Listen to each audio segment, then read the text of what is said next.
growth relationship, Bryce and I just getting to know each other. I want him to know that I have his best interest at heart. I want him to be the best possible version of himself. We are going to become what Bryce is great at in the pass game. We're going to grow to the capacity that he can handle. Let's get into these situations to see where he looks most confident when I see that back foot planted in the ground and that ball rips out of there. Without any hesitation, I know we got something. Let's find more of those. And the more that I got ready for this interview and started watching Bryce, I just got more and more fired up about the opportunity to have this amazing talent. And he's the guy. Like I'm, I obviously don't know Dave at all. I'm sure he's an awesome guy, but I don't get the hype behind hiring the offensive coordinator for the 20th best offense in the league. Yes! Now, ever since Dave Canales became the head coach of the Carolina Panthers, I've been so interested to see how he was going to take over the position. Now, obviously, from the outside looking in, the one main reason that the Panthers said, you know what, let's bring in Dave Canales. We know that reason, right? He just turned Baker Mayfield into, one of the biggest busts in the NFL to being a top-end quarterback, and just led him to being paid a major contract to stay in Tampa Bay. Now, we all know Bryce Young didn't have the greatest career starts in Carolina, compared to CJ Stroud, and they needed someone, a quarterback guru, to come in here and change the entire future with Bryce Young. And I feel like that's exactly what they did. However, he started off really bad with the GM in terms of trading away Brian Burns. That left a sour taste in a lot of fans' mouths, right? However, since then, they have been amazing. And in this video, we're going to break down everything you need to know about their offseason, who they brought in, and why this team is better than last season. Before we jump into the video, comment down below, what would you grade the Panthers offseason so far? I would give them an A or B plus, A minus. I thought they've done a lot of good things, but there's still a lot of work to do. Now, with that being said, let's jump right into the video. Shortly after they traded Brian Burns, they went out there and actually brought in a very top-notch free agent that I didn't expect them to get at all, right? And they've actually done this throughout the entirety of this offseason, bring in talent, right? Something we haven't seen them do in a long time. DJ Wonnum, as you see on this play, the former Minnesota Viking, scoops and scores on a fumble recovery, and this will be the guy that comes in and could change the culture here in Carolina. Now, over his past 4 seasons, the man has been really, really good for the Vikings, and he's going to bring that same type of energy to this Carolina Panthers team, who desperately needed some change alongside this defense. Now, let's look at why he is such a good fit.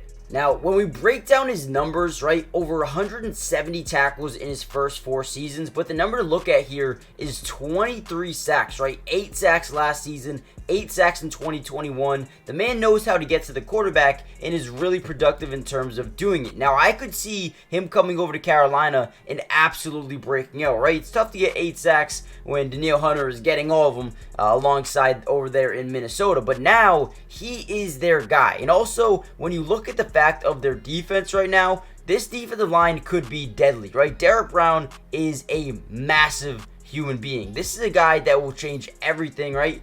Alongside Ashawn Robinson, who last season was known as one of the best run defenders in the entire NFL and was one of the best free agents in football last season. And now you add him with DJ Wonnum, and we'll talk about some of these other guys as well, but DJ Wonnum is going to fit right in. And another thing we should look at here is when we take a look at their defense from last season, let's look at this number right here. They ranked number 31 in sack percentage. Obviously, Brian Burns was amazing, but they needed to bring in more talent when they traded him. Wonnum is a perfect fit. He can get to the quarterback, and he will do it at a high level. We might even see him break out in 2024. But with that being said, another area that they needed to improve the most was right here. They allowed the most rushing touchdowns per game, or 23rd, ranked 23rd in terms of rush yards allowed per game. Their run defense was not great as well, but they also did something to plug that up at the same time.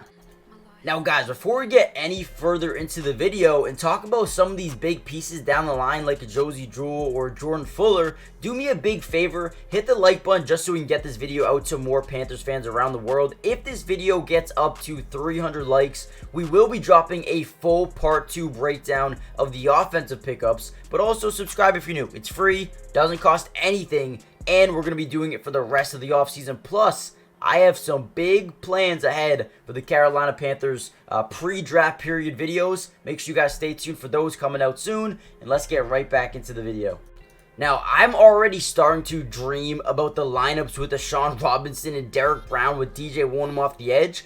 This could be absolutely insane. I mean, the man is an absolute bulldozer up the middle. And I mean, you pair him up with some of these guys, it is going to be electric here in Carolina. And like we said, we'll look at the stats here again in a second. But Ashawn Robinson is a guy that can change everything along your interior defensive line, right? And him and Derek Brown together, I don't know how teams will even stop those two because they're both massive and they both know how to stuff the run. But the one thing I really want to point out to you guys is on the outside looking in, yeah, the run defense wasn't amazing, right? But at the same time, it actually was really good. Think about it for a second, guys, right? They ranked number 12 in yards allowed per rush, which still you want to improve on, right? But 4.1 yards per carry isn't that bad. At the end of the day, this is what stands out to me. They were allowing teams to run the ball half of the game. Now, the reason being is because they were down 20 points at halftime and teams could just run the entire second half of the games, right? So not only do you have a solid run defense because of this yards per rush, but the offense needed to improve because they couldn't keep the ball long enough to allow, their defense to fight, to compete, right? Once it hit the second half, the Panthers were already out the game, allowing teams to just run these numbers up, right? So not only when you look at this defensive line and Derek Brown and Ashawn Robinson, you look like you have one of the best run defenses in football, but now you bring in DJ Wonnum alongside these guys. I mean, not only is the run stopping going to be amazing, but the pass rush could also have a ton of potential as well, and that's where you talk about a guy like Chaisson, right? Chaisson coming over from Jacksonville. Let's jump into what he adds to Carolina. Now, the first thing you're going to notice about Chaisson is he is a former first-round pick. He had all the talent in the world coming out of LSU. You're going to see him lined up as an edge rusher on this play. Now, he does a pretty decent job getting some run stuffs here and there. Obviously, he can drop back in his zone maybe a little bit. Don't really want to see him there too much. However, the one area you want to see him improve is getting to the quarterback. He needs to be reliable in terms of getting to the quarterback. Great play here. He's going to drop into a flat defense, right? And he's going to understand, okay, this tight end is going to get the ball quickly, or running back, right? Let's get him down as quick as possible. Nice stuff there. And then I want to show you guys this play specifically. So what we're going to see here is a quick little run counter to the right side here. Chaisson gets blocked to the inside, opposite direction. But I want to show you the hustle by Chaisson here, right? Now, he could have easily said, okay, I'm out this play. I have two guys right in front of him. Let me just let them go tackle him. Those guys both, screw that up. But here he comes. Hustle is crazy. Boom. This is a guy you want on your football team. At the end of the day, hasn't lived up to being a first-round pick. But I think the potential is there. Let's break down why I think this could be huge. Now, real quickly, we'll notice that not very good at getting to the quarterback, right? 2 sacks, 1 sack, 1 sack, 1 sack. Well, sometimes all you need in the NFL is a change of scenery. Yeah, you can be drafted in the first round, and yeah, you might not be that good. You might be considered a bust for a while there. But sometimes there is a certain scheme, a certain fit, a certain defense that you are able to thrive in. I mean, look at Baker Mayfield, for example. Went from the Browns to, the Panthers, to some other teams as well. And now, in Tampa Bay, looks like a whole different quarterback, right? Chaisson is very similar, where I think he has so much potential to be that guy, and I think he can be, right? Now, them ranking number 31 in sack percentage, you need to figure out a way to get better in that aspect. I think Chaisson is a guy who is young, still developing, right? But has the potential to still be that first-round talent that the Jacksonville Jaguars thought they were getting back in 2020. And if he reaches that potential, oh my, did they just steal a man out of free agency? And then the Panthers decided to go out and add a guy in Jewell. Now, this is a guy I really, really do love. We're going to break down some of his stats here in a second. But last season, the Carolina Panthers just needed to be better in terms of the short tackling. They also lost some guys in Frankie Louvu, obviously Brian Burns, Jeremy Chin, right? They lost some of their biggest tacklers from last season, right? Now, they needed to bring in a guy who can lead the middle of the defense, and this is exactly the perfect fit, right? We talk about guys over the middle, inside linebackers, alongside Shaq Thompson. Josey Jewell coming over from Denver is a phenomenal fit. Let's look at some of his stats and see where he fits.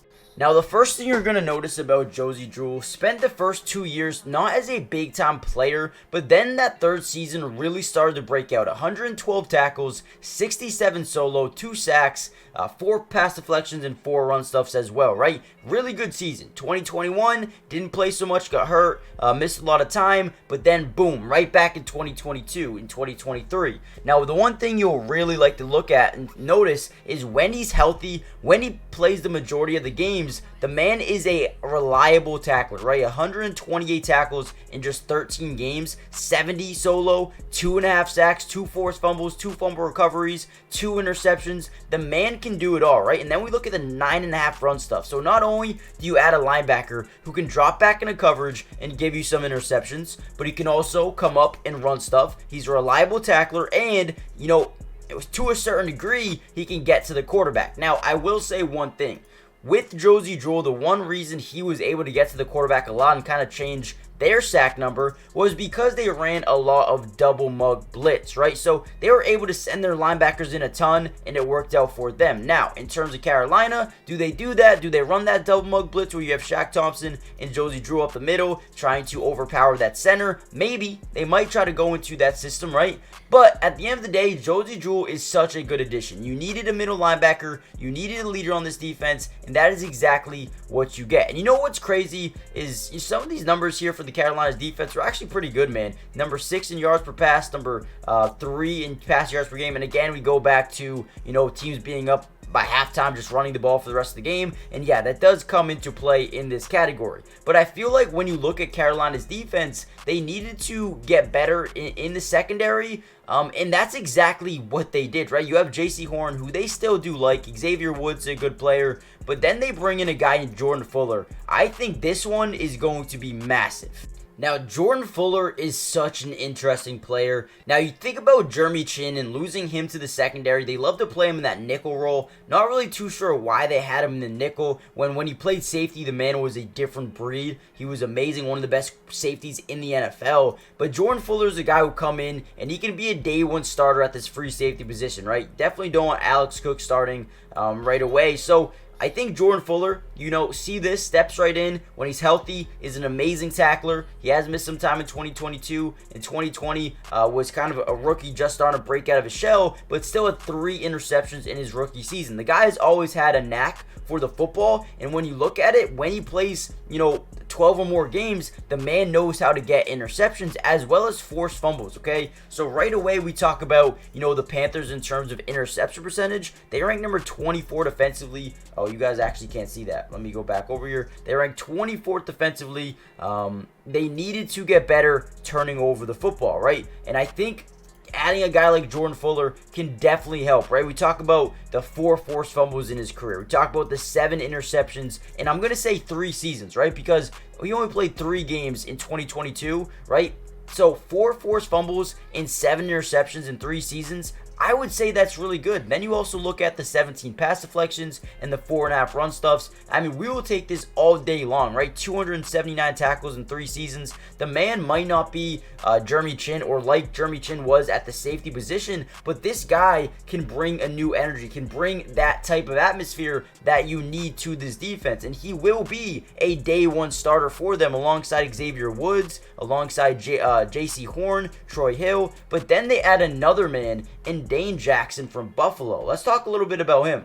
Now, Dane Jackson is an interesting player. Now, he probably most likely will be a day one starter for them. You know, I don't think he's a number 1 or a number 2, but if you're asking him to be the number 3 guy on your team, I think he's a very solid option. As you see him here get a nice little pick here, jumps the route, or I mean, gets overthrown, right, and is there for the interception, right? Just a bad throw by Matthew Stafford. But at the end of the day, you need someone to come in here and be a corner, right? You need some more corner depth, and I think Dane Jackson comes in, adds a veteran presence, a guy who's been in the league for about 4 seasons, not someone who will get too many interceptions, not someone who will, create too many turnovers, but a guy you can just trust on the outside boundary to be a solid cornerback. And I think this is a good addition. However, I would say I think they need to go in the NFL draft and bring in some more guys that can help out with the secondary. I think you could even find a day 1 starter in this year's NFL draft. And don't worry, guys, I'm going to have so much draft coverage coming out for you guys this offseason, next couple weeks here.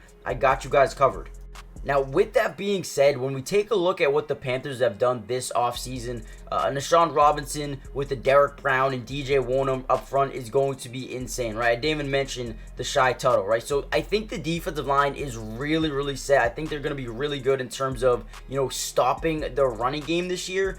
Now, hopefully the offense is better. That way we don't have to teams aren't able to just run all game long, right? So I think the defensive line is much improved in terms of stopping the run. I think losing Brian Burns hurts, but adding the DJ Wonnum, adding the potential of Chaisson is good, right? We needed that. We need that potential. Now, again, they might go out there and draft someone off the edge who can really get to the quarterback, kind of like a Will Anderson type of last season. Maybe they do that in the 2nd and 3rd round. Obviously not a Will Anderson type, but someone who can get to the quarterback is what I meant, right? So hopefully they can do something like that, or I wouldn't even be, opposed to having him be that starter, see if he's got that potential in him. If not, move on. And then Josey, Jewell, I think he's a leader of the defense, a captain, a guy who can get to the quarterback, drop back coverage, secure tackles. I think he is a perfect addition to this defense. In the secondary, I love Jordan Fuller. I think you need another DB here alongside Dane Jackson, J.C. Horn, and Troy Hill. But at the same time, I like what they're doing. I think they're building a solid team. However, with that being said, if you guys want a part 2 where I break down Josh Neiman, Damian Lewis, Robert Hunt, and Deontay Johnson, plus whatever they do in the coming days, make sure you guys leave a comment or say part 2. If you guys say part 2 in the comment section down below, that'll help let me know that you guys actually want to see another one of these videos where I break down the entirety of the offense. And I promise you, I don't think the Panthers are done yet. I think they need to add another wide receiver to this room, whether that be in free agency or the draft. I think maybe a little bit more depth to the O-line, as well as maybe a 3rd-string quarterback if you want that as well. But with that being said, if you guys want the part 2, comment down below part 2. If this video gets up to, let's just say 300 likes, the part 2 will probably come out anyway. But if it doesn't get that many likes, let me see it in the comment section. But with that being said, hit the like button, subscribe if you're new, comment down below your letter grade for their offseason so far. What do they need to do next? But join the family, subscribe, it's free, it doesn't cost anything, and I'll see you guys in the next video. Peace.